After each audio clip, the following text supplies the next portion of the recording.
President, is there anything China, Canada, and Mexico can do tonight to forestall your implementation of tariffs tomorrow? No, nothing. Not right now, no. Not a negotiating tool? No, it's not. No, it's a pure economic. We have big deficits with, as you know, with all three of them. And in one case, they're sending massive amounts of fentanyl, killing hundreds of thousands of people a year with the fentanyl. And in the other two cases, they're making it possible for this poison to get in, number one. And number two, we have big deficits, and it's something we're doing. And we'll possibly very substantially increase it. Or not, we'll see how it is. But it's a lot of money coming to the United States. As you know, we have about a $200 billion deficit with Canada, getting close to $200 billion. They've treated us very unfairly. And I say, why should we be subsidizing Canada? It's wonderful. I have so many friends in Canada. It's a great place. Is there a concession But you're looking for, sir? no, we're not looking for a concession. And we'll just see what happens.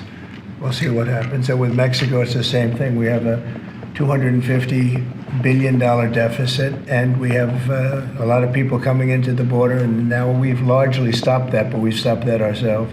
We have an amazing group of people working with us. There's a man behind me who became a tremendous success. He was not a wealthy man. He didn't start off a wealthy man, and he ended up a wealthy man, and that's a great talent, and he's willing to sacrifice so much and to put it to work for our country. Watch the job he does on the interior, but in particular on really making our country very, very wealthy by utilizing it properly. And at the same time, environmentally, he does it he's very much an environmentalist. He's going to do it very carefully and very painstakingly good. But you just watch what happens. And working with the Department of Energy, where his compatriot, his friend, and also considered the most talented man in the oil business, is the head of the Department of Energy, and they work together. It's almost like a partnership. It really is a partnership. And watch what that does for our country. It'll be a fantastic thing to see. What is your first priority as Secretary of Interior, sir? Well, as you've heard President Trump say, we have to turn the ship around. If Interior was a public company, its stock would be in the tank. Revenue has been declining. Production of revenue for American taxpayers is down.